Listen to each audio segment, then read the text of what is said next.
Pertanyaan, hati yang ada di sini, ibu-ibu, sedulur-sedulur, bapak ibu sekalian, sehat atau sakit hatinya? Cepat benar mengaku. Ngaku. Sebelum kita ngaku sehat atau sakit, periksa dulu mana penyakit-penyakit hati itu. Harus tahu dulu mana penyakit-penyakit hati. Setelah kita tahu, yuk cross check, nyambungkan, connectingkan. Oh, ini saya nih. Sakit hati saya. Ini tidak. Sehat hati saya. Nah, sekarang perlu kita tahu apa saja jenis-jenis penyakit hati itu. Inilah yang kita bahas pada taklim kita kali ini. Penyakit-penyakit hati dengan harapan pulang majelis hatinya sehat. Penting ini Pak. Kenapa? Di akhirat tidak ada orang masuk neraka gara-gara penyakit kusta. Kenapa masuk neraka? Kusta Tuhan. Enggak. Kenapa masuk neraka? Ngontrak-ngontrak Tuhan, enggak punya rumah. Enggak. Kenapa masuk neraka? Sombong. Kenapa masuk neraka? Takabur. Kenapa masuk neraka? Ujub. Penyakit hati. Ini penting. Coba, kalau Bapak bawa mobil dari Jakarta ke Bogor, yang nyetir tangan. Yang berpikir sepanjang jalan, otak. Gas rem, kaki. Tapi begitu ada tikungan, apa tertulis? Hati-hati. Iya toh? Tidak tertulis otak. Padahal otak yang berpikir. Iya, begitu pentingnya hati. Coba. Di lapangan terbang, bandara, ada pengumuman. Apa yang diumumkan? Perhatian. Padahal yang berpikir otak. Yang menulis tangan. Pengumuman, perhatian. Tidak ada pengumuman, perotakan. Berarti memang ini hati adalah raja. Karenanya, sehatkan hati kalian. Mari kita lihat. Dalam kitab Iyah Ulumuddin, itu banyak sekali jenis-jenis penyakit hati. Mari kita lihat satu-satu. Mudah-mudahan cukup waktu. Yang pertama, yang paling banyak ini, al-mutakhawilu bis sholah. Menganggap enteng sholat. Mana yang disebut menganggap enteng sholat? Mereka yang sudah tahu sholat 5 waktu wajib, tapi mereka tidak mau melaksanakan. Inilah puncak kehancuran hati manusia. Karena ada orang begitu. Bersinat, takut betul. Ngambil sandalnya orang, takut sekali. Nggak puasa, takut dosa. Ramadan 30 hari puasa, tapi nggak sholat. Kan ada yang begitu. Takut dia ngambil nasinya orang. Takut dia ganggu istrinya orang. Tapi begitu tiba waktu sholat, dia merasa tidak berdosa. Kan ada perasaan begitu. Lewat sholatnya 5 waktu. Sehari dia tidak sholat. Merasa tidak punya dosa. Inilah puncak hancurnya hati kalian. Ada yang begitu kan? Setengah mati cari duit. Dari pagi cari duit. Sampai malam cari duit. Tapi lupa sholat. Inilah yang selalu saya istilahkan. Kerja, cari duit. Begitu dia lapar, beli nasi bungkus. Sayangnya setelah ada nasi bungkusnya, nasinya dia buang, bungkusnya dia makan. Ini orang Bugis bilang beleng-beleng. Tahu beleng-beleng? Dongo. Tahu dongo? Beleng-beleng. Tahu beleng-beleng? Dongo. Tahu dongo? Reku Guring bilang dungu.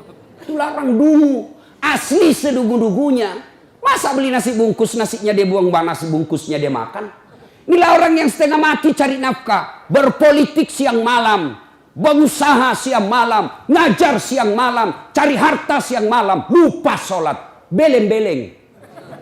Dungu. Apa sebab orang biasa tidak sholat?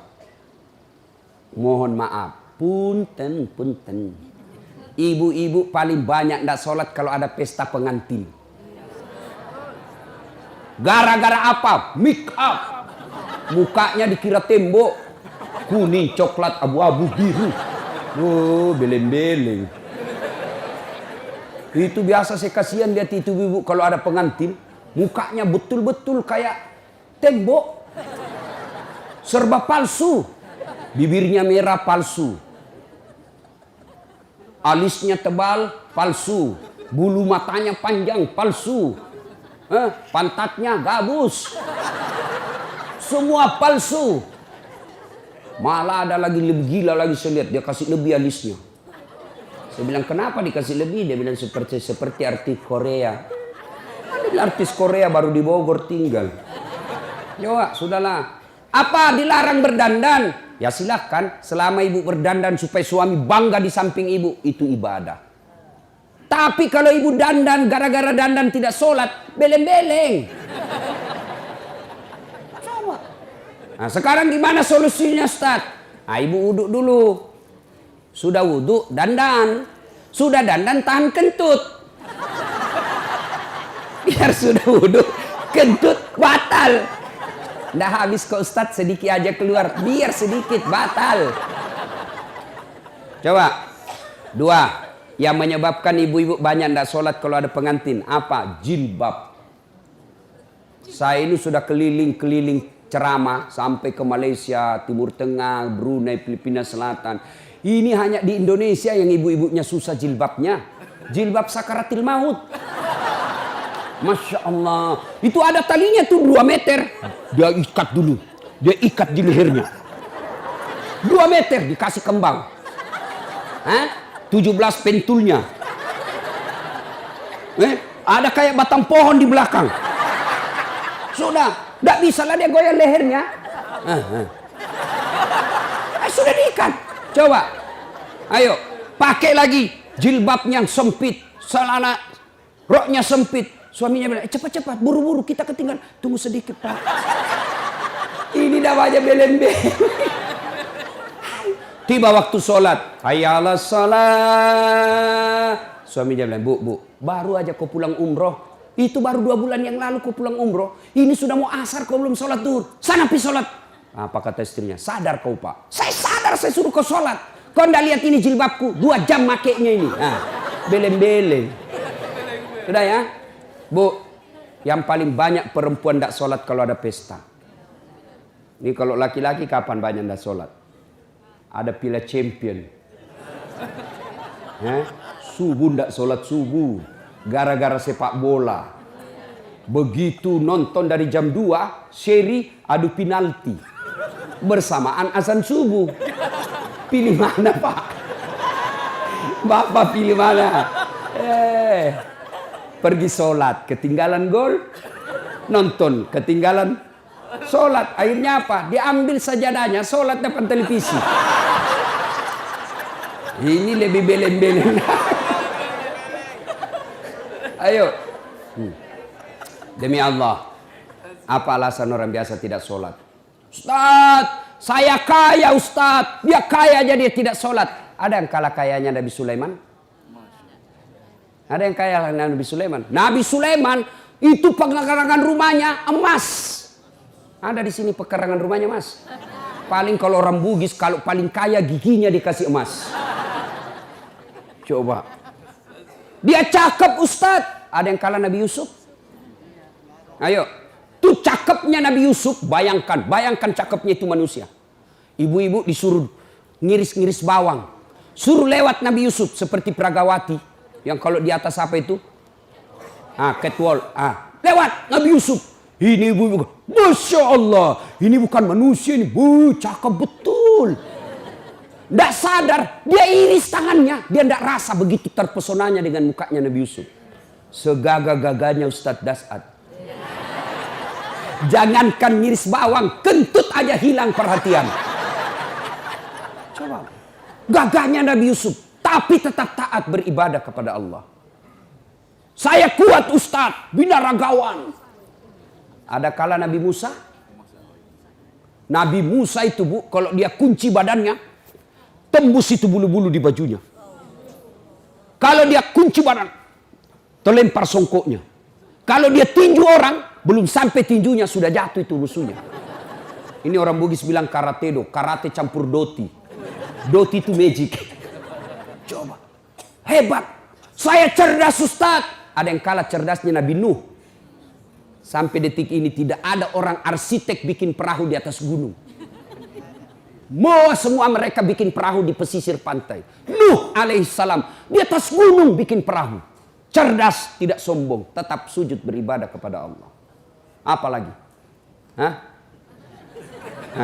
Ada apa? Apa alasanmu lagi? Apa yang kita mau alasan tidak mau sholat? Jelas? Hah? Demi Allah, tidak ada keselamatan bagi mereka yang nganggap enteng sholat. Ustadz, saya ini merantau Ustadz dari Sumatera. 30 tahun sudah saya di Bogor Ustadz. Tidak bisa lepas dari kredit. Rumahnya susah, masih ngontrak-ngontrak Ustadz. Periksa sholatmu. Anak saya nakal betul Ustadz. Periksa sholatnya. Kalau sholat baik, mustahil Allah sengsarakan hidupmu. Tuhan apa yang bikin sengsara hidupnya orang yang baik sholatnya? Saya sholat Ustadz. Betul kamu sholat tapi tidak ikhlas. Ya Allah sholat. Asar lagi. Barusan duhur. Kok tidak ikhlas bos? Ayo. Saya ikhlas Ustadz. Mana ikhlas sholat duhur sudah dekat asar? Ikhlas kan namanya itu. Ayo. Mana ikhlas sholat asar sudah dekat maghrib. 1 kali wudhu itu sudah sholat asarnya. Itu juga maghribnya. Mana? Maka kalau hidup kita susah, jangan cari kambing hitam, lebih periksa sholatnya. Saya sholat Ustadz, kenapa hidupku susah? Betul kau sholat, tapi sholatmu main-main. Tidak semangat ketemu Allah. Allah.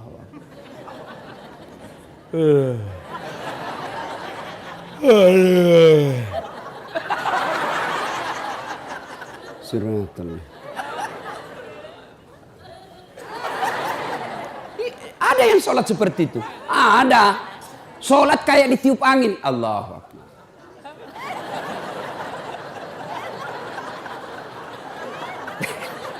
Siapa ajar kau sholat begitu? Ada juga sholat yang terlalu semangat. Allahu Akbar.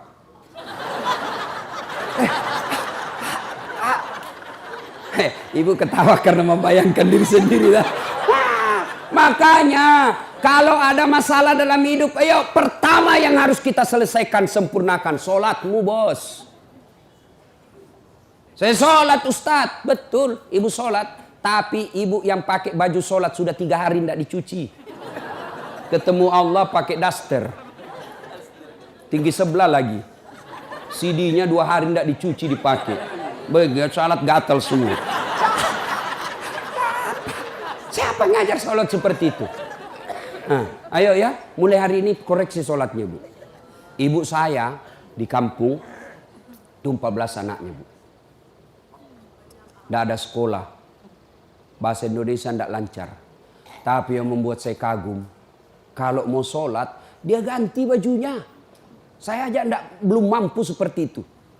Itu di ruang tidurnya dia gantung kudung dengan bajunya, dengan ada yang pembungkus kepalanya. Setiap beliau mau sholat pasti dia ganti baju. Masya Allah. Selalu ini yang membuat ibu saya doanya makbul. 14 anaknya.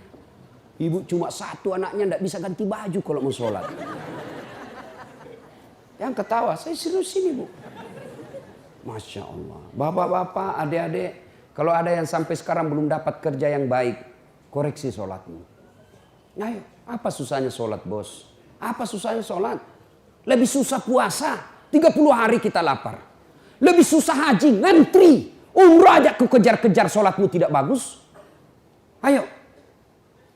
Mau zakat sedekah berat, ada duit modal. Sholat yang penting ada maumu. Haji sekali setahun. Umrah penuh modal. Sholat 24 jam Allah menunggumu. Subuh Allah nunggu. Tengah hari capek Allah tunggu duhur. Sore mau curhat Allah tunggu asar. Maghrib selesai kegiatan Allah tunggu di maghrib kita. Mau tidur silahkan curhat sebelum isya. Tengah malam bangun tidak bisa tidur. Yuk kau sholat tahajud. Cuma kita tidak sadari kekuatan sholat. Sholat. Kecil buat Allah kasih kalian rumah. Kecil buat Allah kasih kalian jadi anggota DPR. Kecil itu asam urat. Kecil itu kolesterol. Perbaiki sholat.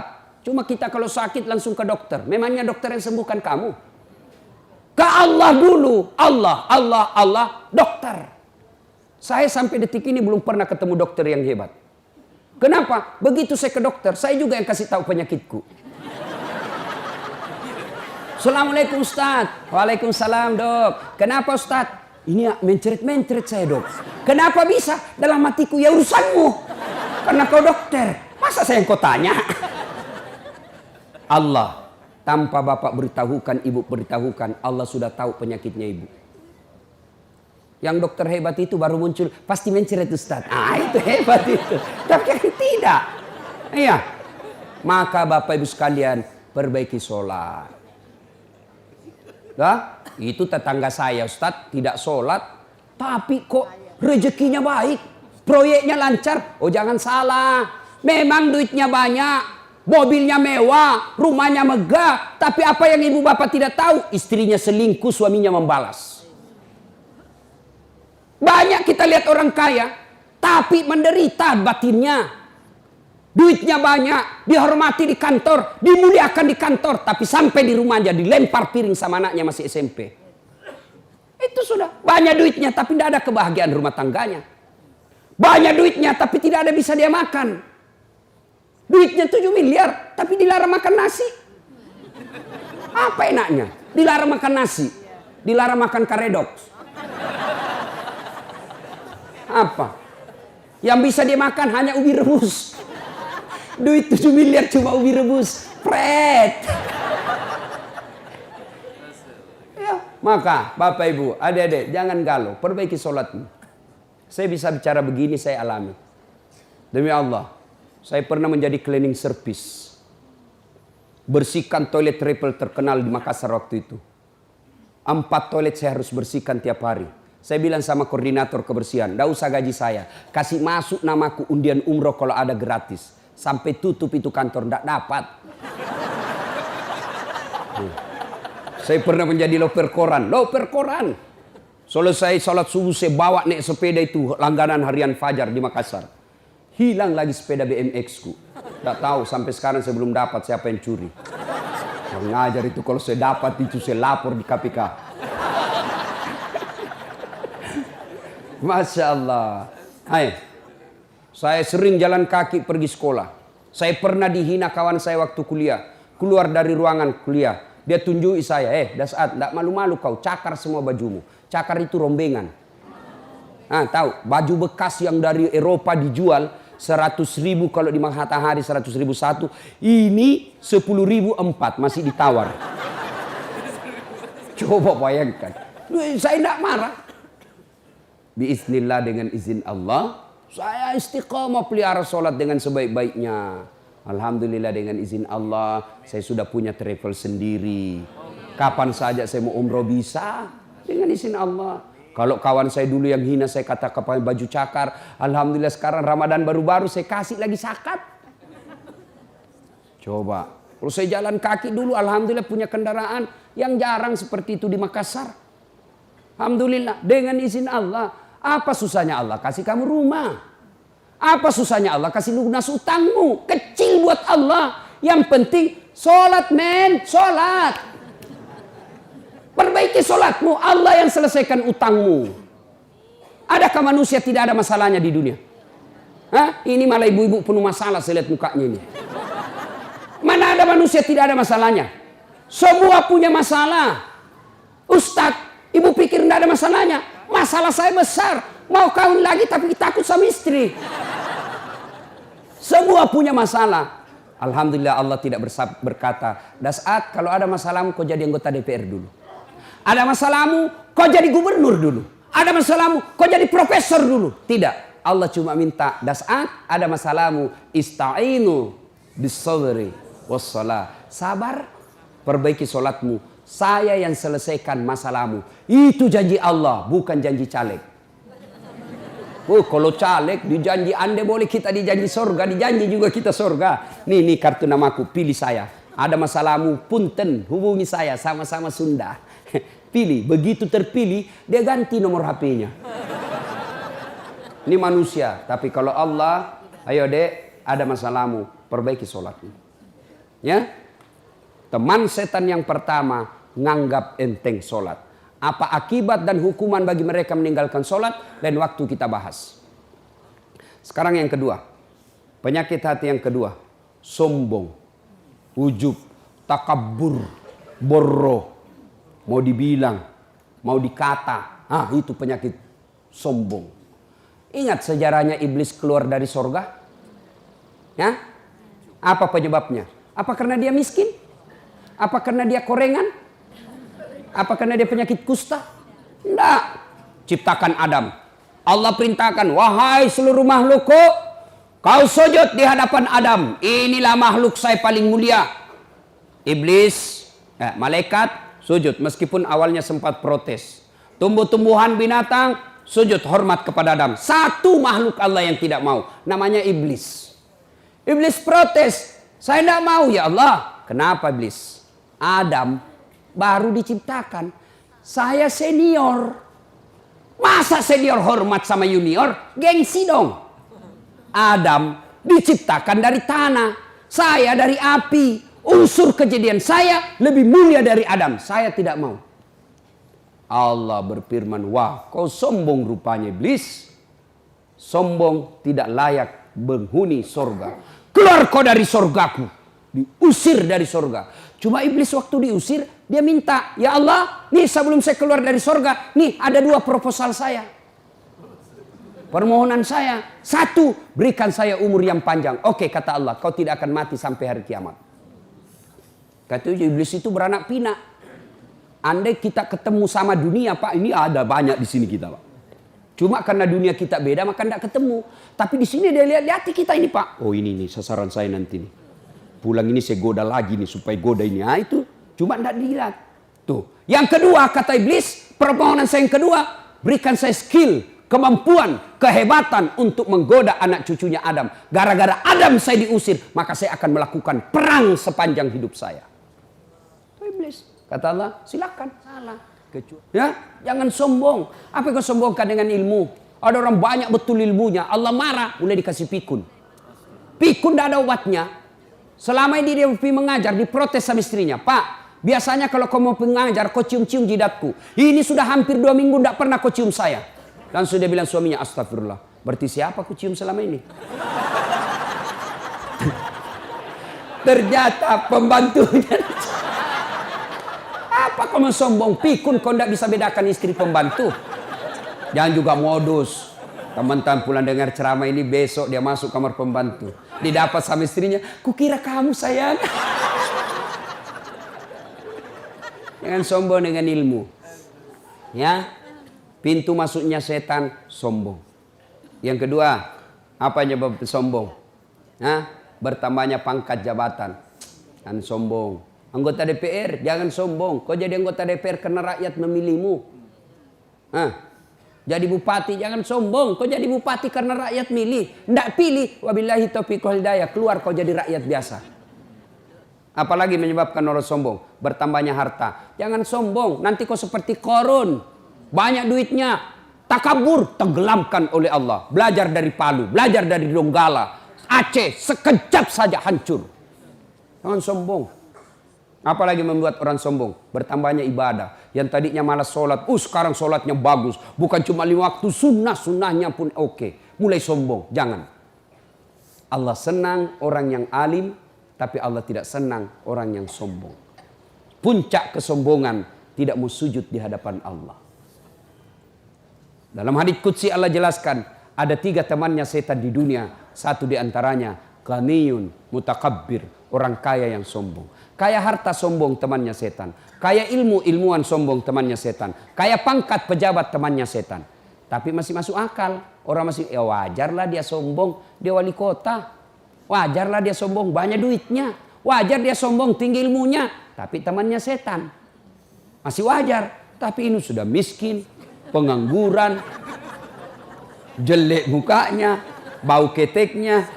Sombong lagi, bukan kau temannya setan, kau sudah jadi setan cilaka.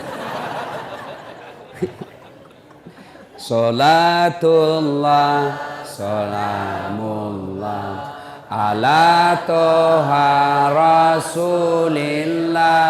Salatullah, salamullah, ala yasin habibillah. Ibu bapak, saudara-saudara sekalian yang saya hormati. Satu, teman setan itu penyakit hati, menganggap enteng sholat. Dua, sombong. Tiga, bakhil, pelit, dedekut. Orang Bugis bilang seke kikirigalla paku jambatan. Nah, itu pelit sekali. Nah, itu temannya setan. Ibu-ibu mau lihat pelitnya ibu? Coba kalau dia beli sayur. Hobi memang dia nawar. Kalau dia ke pasar, beda 1000 dia kelilingi tuh pasar. Beda 1000 tuh dia kelilingi. Bu, halo ibu. Bu, kalau ibu belanja di Trans Studio, Trans Mall, atau Alfamidi, Alfamart, tawar apa tidak? Tawar apa tidak? Coba kau tawar, dibilang ke orang gila. Lalu pedagang kasihan yang sesama kita pribumi datang naik sepeda motor, kadang kala sepeda, dia datang, dia sudah panggil kita, ya Bu Haji, Bu Haji makin cantik aja, masih nawar. Apa namanya kalau bukan pelit? Sudah enaknya itu, berapa Mas? 10.000 Bu Haji, 11.000 ya. Mantap. Kalau kan ibu-ibu yang suka nawar, kalau bapak-bapak kan tidak suka nawar ya. Ibu-ibu tuh suka betul nawar. Bu, ibu mau ndak suaminya diambil orang? Mau? Silahkan pelit. Orang pelit itu tidak ada yang suka. Bahkan orang pelit sekalipun tidak suka sama orang pelit. Benar Pak. Begitu jeleknya itu sifat pelit, tidak ada yang suka. Coba saya tanya, bapak-bapak senang tetangga dermawan atau pelit? Ibu-ibu senang suami yang pelit atau dermawan? Senang mantu yang pelit atau dermawan? Teman-teman yang pelit atau dermawan?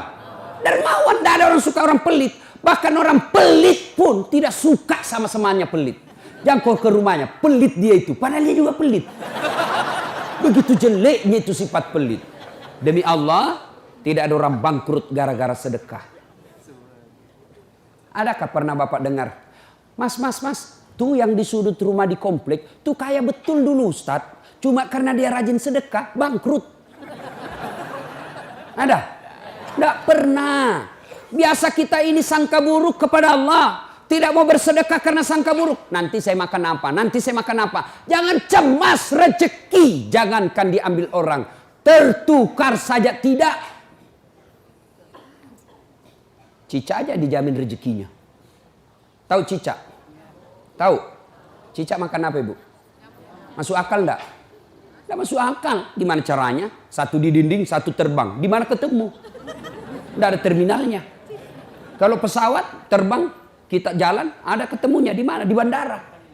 Ini cica, satu terbang, satu di dinding. Di mana ketemunya? Tapi lagu kita waktu kecil kan, cicak di dinding, diam-diam merayap, datang seekor nyamuk. Nyamuk yang datang. Nyamuk yang datang. Allah jamin rezekinya. Lagu tidak bilang cicak lompat ke nyamuk. Setengah mati cicak, kasihan. Iya kan? Itu cicak, tidak sarjana, tidak punya kursus, tidak ada kaki, tidak ada otaknya, tidak cerdas, bisa hidup. Apalagi ibu, jangan pelit. Sedekah, Allah sudah jamin rezekimu. Bu, ada suaminya mulai selingkuh? Ada? Tidak usah curhat sama tetangga, apalagi curhat di Facebook. Tak kusangka kau begitu. Pret, beleng-beleng. Rahasia keluargamu kau ungkap di Facebook. Begitu mulai, bu, ciri-ciri laki-laki yang sudah mulai lain-lainnya. Kalau yang selama ini tidak pernah pakai sisir keluar, tiba-tiba rapi. Tidak pernah pakai parfum, tiba-tiba beli parfum malaikat subuh. Yang tadinya keluar rumah tidak pernah pakai setrikaan, langsung rapi. Yang paling mencurigakan kalau dia terima SMS dalam kamar mandi. 70% wajib dicurigai. Kalau sudah begitu ibu tidak usah curhat sama tetangga. Lebih curhat kepada Allah. Bangun ibu sholat hajat. Lakukan sampai 8 rakaat. Setiap 2 rakaat di sujud terakhirmu kau berdoa kepada Allah. Ya Allah, engkau yang membolak-balikkan rasa cinta dalam hati suamiku. Tidak mungkin aku bisa mengendalikan cintanya. Ya Allah, tidak mungkin aku jaga dia 24 jam. Engkau yang maha menjaga ya Allah. Ya Allah, pelihara suamiku dari godaan perempuan lain. Ini ada duit saya 500 ribu. Saya tolak bala besok ke panti asuhan. Mudah-mudahan 500 ribu suamiku terhindar dari wanita jahat. Bismillah. Coba amalkan itu, Bu. Coba amalkan. Yang jadi masalah kalau suaminya juga sudah tahu rumusnya. Dia bangun juga sholat tahajud. Dia bangun pula sholat hajat. Istrinya sebelah, kamar sebelah. Suaminya kamar sebelah. Ya Allah, capek sudah saya lihat istri saya ya Allah. Ngamuk aja kerjanya. Marah-marah aja. Berat badannya juga makin tambah ya Allah. Nggak tahu dilihat dari mana dia seksi. Ya Allah, ini ada duit saya 500 ribu. Tolak bala ya Allah. Mudah-mudahan istriku ikhlas saya kawin lagi. Bingung malaikat yang mana nih kan? Jangan pelit. Demi Allah. Tidak ada orang bangkrut gara-gara sedekah. Saya kasih contoh. Tanggal 4 kemarin, sehari sebelum lebaran. Ya, tanggal 3 malam. Ada anak-anak usia 19 tahun. Bapaknya Flores, mamanya Toraja. Kristen. Karena sering dengar ceramah saya di YouTube, akhirnya dia memutuskan diri masuk Islam. Desember kemarin. 19 tahun. Tanggal 3 malam, dia DM ke saya di Instagram. Ustadz, saya ini dicerita cara mualafnya. Kemudian besok sudah mau lebaran, saya belum punya baju baru Ustadz. Saya lihat Ustadz ini bagus-bagus bajunya. Di mana belinya Ustadz? Saya bilang sebenarnya baju saya tidak dibeli, bikin sendiri. Tapi yang lebih sebenarnya lagi, bukan baju yang bagus, saya yang gagah. Ya, sudahlah. Saya butuh baju lebaran. Saya bilang, kau datanglah ke rumah saya. Saya sediakan kau pilih bajuku yang kau suka. Dia pakai tongkat turun dari taksi. Wih, kasihan saya. Kenapa kakimu, Dek? Ternyata diamputasi kakinya. Dia singgah sholat asar ditabrak mobil. Saya bilang berat betul hidupnya ini anak. Diusir dari orang tuanya, Pak. Diusir, sekarang tinggal di masjid. Tidak disetujui, hanya dia sendiri masuk Islam. Diusir. Bilang, kenapa kakimu? Saya cerita. Sedih saya, sempat berkaca. Jangan sedih Ustaz. Ini tidak ada artinya nih kaki ketimbang iman saya kepada Allah. Luar biasa, 19 tahun. Saya ambil baju saya yang paling bagus. Kau pilih ini, Dek. Mana kau suka? Bener, diambil yang paling bagus. Sempat juga saya nyesal. Sudah. Karena saya buru-buru ke bandara. Saya mau pergi khotbah. Ya, ini Dek. Kau ambil 1 juta. Sudah. Baliklah dia. Naik Grab lagi. Sudah.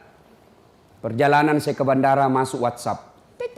Ustadz, berapa nomor rekeningnya? Wakil Wali Kota Balikpapan. Dalam hati saya bilang, kenapa lagi Pak Wali? Ada apa? Padahal dalam hatiku, segeralah. Kirimlah nomor rekening. Masih di atas mobil, masuk. Tik. Masuk, berapa transferan masuk? 30 juta. Tadi keluar 1 juta. Tidak cukup sampai situ. Allah balas lebih banyak.